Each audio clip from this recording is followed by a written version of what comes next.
కార్యక్రమం గురించి మరి వారికి ఎలాంటి మరి టైం కేటాయించే పరిస్థితి లేదేమో. నెక్స్ట్ టైం అలా కాకుండా వారి కోసం అని సపరేట్గా ఒక ఇద్దరిని మన మిత్రులను అరేంజ్ చేసి ఫాలో చేసే విధానం ఒకసారి జరిగితే నెక్స్ట్ టైం ఆటోమేటిక్గా మన రాష్ట్ర స్థాయి కమిటీ సక్సెస్ అవుతుందని చెప్పేసి కూడా నేను ఆశాభావం వ్యక్తం చేస్తున్నాను. ఇక మన యూనియన్ గురించి వస్తే మనకు గతంలో ఉన్నటువంటి ఐఐటీసీకి మన ఐఐటీసీ ఫెడరేషన్కు సపరేట్ రెండు వేరు డోర్ నెంబర్స్ ఉంటాయి. దానికి వాళ్ళదే మనది. కాకపోతే కొంతమంది ఏం చేస్తారంటే ఆ ఐఐటీసీ ఫెడరేషన్ ఏం చేయగలుగుతారు వాళ్ళనే ఆలోచనలు ఉన్నారు, కానీ ఏం చేయగలమనే ఆలోచనలో మన రాష్ట్ర స్థాయి మిత్రులు మనతో పాటు ఉన్నారని నేను బలంగా నమ్ముతున్నా, విశ్వసిస్తున్నా కూడా. మనం ఇంకా యూనియన్ విషయానికి వస్తే యూనియన్లో రెండు సపరేట్ విభాగాలు ఉంటాయి. ఒకటి ఆర్గనైజ్ సెక్టార్, ఒకటి అన్ఆర్గనైజ్ సెక్టార్. ఆర్గనైజ్ సెక్టార్లు వచ్చేసరికి ఏమైతుందంటే మనకు ఆర్టీసీ ఇట్లా గవర్నమెంట్లో ఉన్న వాళ్ళు plus professional salaried employees plus కంపెనీలో పనిచేసే వాళ్ళు వీళ్ళంతా మంత్లీ శాలరీలో ఎవరైతే తీసుకునే వాళ్ళు ఉంటారో వాళ్ళందరూ ఆర్గనైజ్ సెక్టార్ కింద వస్తారు. అన్ఆర్గనైజ్ సెక్టార్ అంటే ఇక BOC, auto drivers, cab drivers, daily wages ఎవరైనా కానీ అన్ఆర్గనైజ్ సెక్టార్ కింద వస్తారు. అంటే మనం ఇక్కడ ముఖ్యంగా ఏంటంటే ఎంత ఎక్కువ వీలైతే అంత మన యూనియన్కు సంబంధించి యూనియన్లను క్రియేట్ చేయాలి. ఇప్పుడు కొంతమంది ఆర్గనైజ్ సెక్టార్లో ఆర్టీసీ అనుకోండి, ఇంకా వేరే వివిధ ఎలక్ట్రికల్లో దాంట్లో కూడా ఏమవుతుందంటే ఆల్రెడీ పాత యూనియన్ ఉన్న వాళ్ళు కూడా కొంతమంది అసంతృప్తితో ఉన్న వాళ్ళు ఉంటారు. అలాంటి వాళ్ళని మనం క్యాచ్ చేసుకోవాలి. ఇప్పుడు మేడం ఉన్నారు, ఇప్పుడు మా మేడం, ఇప్పుడు మాల మేడం కూడా ఐఐటీసీలో నేను పోస్టర్లో చూసినాను. ఆమె కూడా అన్న కూడా చెప్తున్నాడు, రమేష్ అన్న చెప్తున్నాడు, ఆమె ఐఐటీసీలో వైస్ ప్రెసిడెంట్గా మెడికల్ డిపార్ట్మెంట్లో ఎంప్లాయీగా పనిచేసాడు, వెంకటేశ్వర గారు పనిచేసాడు. ఈరోజు ఆమెకు సముచిత న్యాయం కల్పించినందుకు ఆమె ఏం చేసిందంటే మన ఎంబడి రావడానికి ఆలోచన చేసుకుని వస్తానన్నది. ఈరోజు నేను రిటైర్మెంట్ ఫంక్షన్లో కూడా మన ఆఫీస్కి వస్తాను, నేను కూడా మీతో కలిసి పనిచేస్తాను అంటే రండి, మీ అనుభవం కూడా ఇవ్వండి, మీరు కొత్త ఎంప్లాయీస్ ఎవరైతే ఉంటారో వాళ్ళని పోయి కలుపుకోండి, మేడం ఉన్నారు, అందరూ కలిసి పనిచేస్తే యూనియన్ బలోపేతం అనేది, మెంబర్షిప్ అనేది పెరుగుతుంది అనేది ఒక సబ్జెక్టు మాట్లాడలేదు. అట్లా కొత్త యూనియన్లు ఏవైతే ఉంటాయో మనమే క్రియేట్ చేసుకోవాలి యూనియన్లు. ఆ యూనియన్ క్రియేట్ చేసుకున్నప్పుడే మనకు ఒక ఐఐటీసీ ఫెడరేషన్ అనేది డెవలప్మెంట్ అయిపోయింది. మన దగ్గర ఒక మెంబర్షిప్ వ్యవస్థ ఉంది అని అంటే ఆటోమేటిక్గా గవర్నమెంట్లో మనకు ఎవరు బ్యాక్ బోన్ ఉండాల్సిన అవసరం లేదు. మన యూనియనే గవర్నమెంట్ బ్యాక్ బోన్ ఉంటుంది. అది మనం చేయాల్సిన పని. ఇప్పుడు ఆర్టీసీలో రాజరేయడానికి వస్తా అన్నారు, వాళ్ళకు ఒక యూనియన్ అనేది కొంచెం ఇబ్బందికరంగా ఉన్నది. అది ఒక యూనియన్ వేరే వ్యక్తులతో మాట్లాడుతున్నాం, శివరంగా నేను కలిసి ఆ యూనియన్ తీసుకురావడానికి ప్రయత్నం చేస్తున్నాం.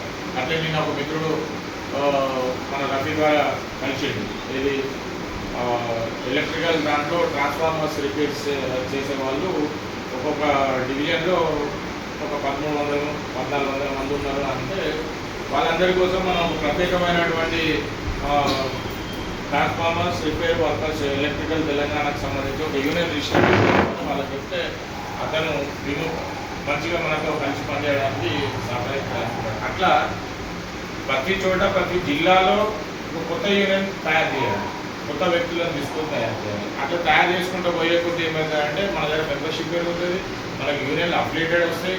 ఎన్ని యూనియన్లు ఎక్కువ అప్డేటెడ్ వస్తాయి, ఇప్పుడు దాదాపు సుమారు 1000 పైన యూనియన్లు పాత ఐఐటీసీలో అప్డేటెడ్ ఉన్నాయి.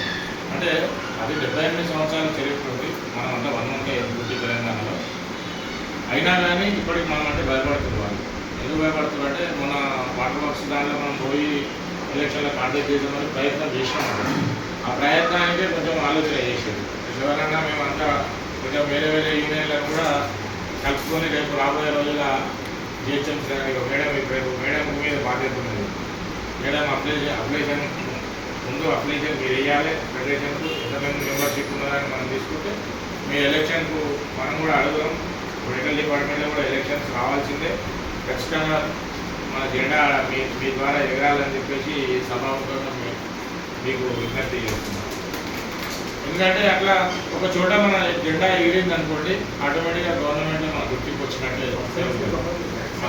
అందుకని ప్రతి యూనియన్లో ఎక్కడైనా సరే ఇప్పుడు ఫ్యాక్టరీలో 100 మంది 1000 మంది 500 మంది పనిచేసే ఫ్యాక్టరీలో కూడా మనం సపరేట్గా ఒక యూనియన్ రిజిస్ట్రేషన్ చేసుకునే అవకాశం. ఇప్పుడు గ్రామీణ కంపెనీ ఉంది, గ్రామీణ కంపెనీలో పనిచేసే వాళ్ళు 7 మందిని తీసుకొచ్చుకుంటే మనం రిజిస్ట్రేషన్ చేయొచ్చు. వాళ్ళకి ఐడి కార్డు లేవు, ఏం లేవు, వాళ్ళు చక్కగా పిఎఫ్ లేదు, ఈఎస్ఐ లేవు, ఏం లేవు వాళ్ళకి. మరి వ్యవస్థ మనం ఒక లీడర్షిప్ చేసినప్పుడు ఏంటంటే ఇట్లాంటి వాటినన్నింటినీ ఫైండ్ అవుట్ చేసుకోవాలి. వీటన్నింటిని ఫైండ్ అవుట్ చేసుకుంటే ఆటోమేటిక్గా ఏమవుతుందంటే వాళ్ళు మనం కూడా రావడానికి ఆస్కారం కలుగుతుంది. ఇప్పుడు ప్రైవేట్ ఎంప్లాయీస్ టీచర్స్ ఉన్నారు, మేడం అన్నట్టు అన్న కూడా అవుట్సోర్సింగ్ కాంట్రాక్ట్ వర్కర్స్ ఉన్నారు. Outsourcing contract workers already Telangana contract workers ఎవరైతే ఉన్నారో అదొక యూనియన్ ఆల్రెడీ మనకు అప్డేటెడ్ ఉన్నది తెలంగాణ రాష్ట్రంలో. అవుట్సోర్సింగ్ ఉన్నది మనకు. దానికి మద్దిశెట్టి శ్రీనివాస్ అని కరీంనగర్ వాసి, దానికి మన ఆయన వర్కింగ్ ప్రెసిడెంట్ మొన్న ఆయన కూడా లెటర్ తీసుకురావడం జరిగింది. అయితే ఆయన కొంచెం ఆరోగ్య నాకు టెస్ట్ కావాలన్నాడు. తర్వాత నేను ప్రిపేర్గా పనిచేస్తాను. ఆల్రెడీ 20,000 రూపీస్ మన నేషనల్ అధ్యక్షుడు వారికి కట్టి అది కట్టి అప్డేటెడ్ తీసుకున్నాడు యూనియన్. అది ఉంది మేడం తెలంగాణ కాంట్రాక్ట్ హౌస్ ఎన్టీపీసీలో కొన్ని కాంట్రాక్ట్ వర్కర్స్ చేసే దాంట్లో ఉన్నది. ఇప్పుడు దానిలోనే మిషన్ భగీరథ వాటర్ వర్క్స్ ఉన్నది. ఒకటి జిహెచ్ఎంసీలో మాత్రమే కాకుండా తెలంగాణ వ్యాప్తంగా కూడా మున్సిపల్ వాటర్ సప్లై చేసే వాళ్ళు ఉంటారు. వాళ్ళు కూడా కొంతమంది వాళ్ళ ఎంప్లాయీస్ ఉంటారు, కొంతమంది కాంట్రాక్ట్ వర్కర్స్ ఉంటారు. ఇప్పుడు బిల్లింగ్ సెక్షన్ ఉంది, మన కరెంటు బిల్లు కొట్టే వాళ్ళకు కూడా వాళ్ళు ఒక యూనియన్ ఉంటారు. వాళ్ళకు కొత్త రకమైన యూనియన్ తీసుకొచ్చి వాళ్ళకు పర్మనెంట్ సోర్సెస్ కల్పిస్తామని చూడాలి. ఇప్పుడు మన రవీంద్ర అన్న ఉన్నాడు ఆర్సీఏలో, వాళ్ళు కూడా కాంట్రాక్ట్ వర్కర్స్ ఉన్నారు సెంట్రల్ దాంట్లో. ఇట్లా యూనియన్ బలోపేతం చేయాలంటే మనం కొత్త యూనియన్లు రిజిస్ట్రేషన్ చేసుకోవాలి. పాత యూనియన్ వాడు రాకపోయినా పర్లేదు, కొత్త సభ్యులను మనం తీసుకొని వాటికి మనం సహాయ సహకారాలు అందిస్తూ ఆ యూనియన్ మనం బలోపేతం చేసుకుంటే అట్లా ఎన్ని యూనియన్లు మన ఖాతాలో పడుతుంటే అంత తెలంగాణలో ఐఎన్టీసీ ఫెడరేషన్ బలంగా ముందుకుపోతుంది దీంట్లో. అయితే ఇవన్నీ ఏంటంటే యాక్చువల్గా చాలామంది మన మిత్రులు వస్తే బ్లాక్ బోర్డు పెట్టి బ్లాక్ బోర్డు మీద నేషనల్ యూనియన్, నేషనల్ కింద తెలంగాణ యూనియన్లో కింద ఏ విభాగాలు వస్తాయి వాళ్ళని ఎట్లా మనం తీసుకోవాలి. ఒక్కొక్కరికి ఇప్పుడు మణికంఠకు ఆయన ఆల్రెడీ గీగో ప్లస్ ఇంకా మిగతా యూనియన్ల కంపెనీల మీద ఒక అవగాహన ఉన్నది ఆయనకు. అది కూడా ఆయన తొందరగానే పూర్తి చేస్తాడు.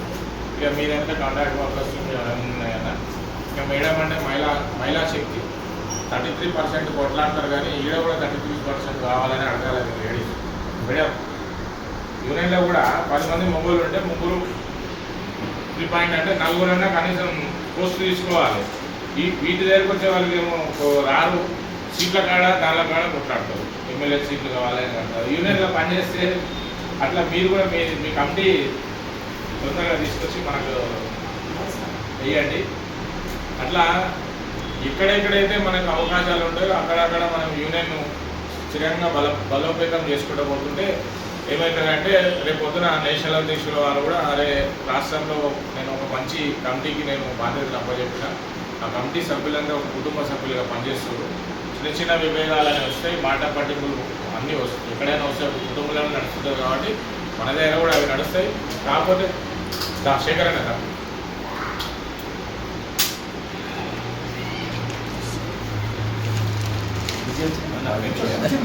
కుర్చీలు ముందర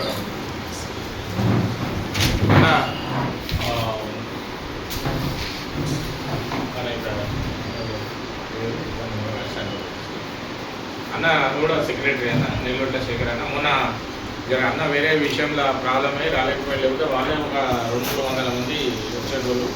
అన్నది స్కూల్ వ్యాన్స్ అండ్ మన చికెన్ షాప్స్ ఉంటాయి కదా వర్కర్స్, దానికి సంబంధించి అన్న దాంట్లో వైస్ ప్రెసిడెంట్ చికెన్ షాప్స్ దాంట్లో స్కూల్ వ్యాన్స్ ప్రెసిడెంట్ అన్న. ఆయన మొరాలి ఆయన ఏదో చెప్తున్నాను ఆ రోజు స్టేట్ ప్రెసిడెంట్ ఓకే. అట్లా అన్న వస్తారంటే అట్లా కొంచెం వేరే పరిస్థితిలో రాలేదు. ఇక రేపు రాబోయే రోజుల్లో ఆయన సపోర్ట్ కూడా ఫుల్ ఉంటుంది మనకి. అట్లా మెంబర్స్ మనం ఒక మీటింగ్ కాల్ఫర్ చేస్తే కనీసం అంటే ఒక 100 మంది మీటింగ్ జెండాలు పట్టుకొని చేసే విధానంగా ముందుకు పోవచ్చు. ఇక విషయానికి వస్తే ఆయన అసలైన ఏంటంటే మూలధనం అనేది ముఖ్యం, క్యాపిటల్ అనేది ముఖ్యం. మనం ప్రతి సంస్థ ఏదైనా నడవాలంటే క్యాపిటల్ లేని నడవదు. కాబట్టి ఏంటంటే ఒక ప్రోగ్రామ్ చేయాలంటే చిన్న ప్రోగ్రామ్ చేయాలంటే ఇప్పుడు అన్న ఆఫీస్ ఉన్నది, ఈరోజు ఇక అవైలబుల్ ఉన్నది, మనం రేపు పొద్దున ఆఫీస్లో ఒకటి ప్లానింగ్ చేస్తున్నాం. ఎవరన్నా మేము ఎట్లాగో చూస్తూనే ఉన్నాం. కాకపోతే ఏంటంటే కమర్షియల్ యూనియన్ పరంగా అంటే ఆఫీస్ ఇవ్వట్లేదు. ఎందుకంటే వాళ్ళ భయం, యూనియన్ నాయకులు అంటే భయం కాబట్టి వాళ్ళు ఇస్తలేరు. కానీ కాబట్టి ఆఫీస్ ఏదైనా ఒకటి వేరే పేరు మీద పెట్టి తీసుకొని దానిలో మనం కొన్ని రోజులు యూనియన్ మనం నడిపించుకుంటే ఆటోమేటిక్గా ఒక మంచి సెటప్ ఏదైనా దొరికితే దాన్ని మనం డెవలప్మెంట్ చేసుకోవచ్చు. ఆన్ ఫ్యూచర్ ఇట్లా 2-3 ఏళ్ళు మనం ఇట్లా గడిచిందనుకుంటే సొంత స్థలం కూడా కొనుక్కొని దానికి ఆఫీస్కు ప్రిపేర్ చేసుకుంటే మనం లేకున్నా ఈరోజు నేను ఉండొచ్చు, రేపు శివరాయణ కావచ్చు, రేపు మేడమే కావచ్చు, లేకపోతే రేపు కృష్ణారెడ్డి అని కావచ్చు, ఎవరైనా సరే అధ్యక్షులు అయ్యే బాధ్యత తీసుకునే అవకాశం ఉన్నది. ఎందుకంటే మన యూనియన్లో బాగా స్వేచ్ఛ ఉందన్న. అంటే ఇక్కడ పాత యూనియన్కు మనకున్న తేడా ఏంటంటే అందులో ఒక కోటరీ ఉంటుంది. ఆ కోటరీ ప్రకారం వాళ్ళు పోతారు కాబట్టి అట్లా కాదు, ఎవరి వద్దనే మాట్లాడుతున్నారు.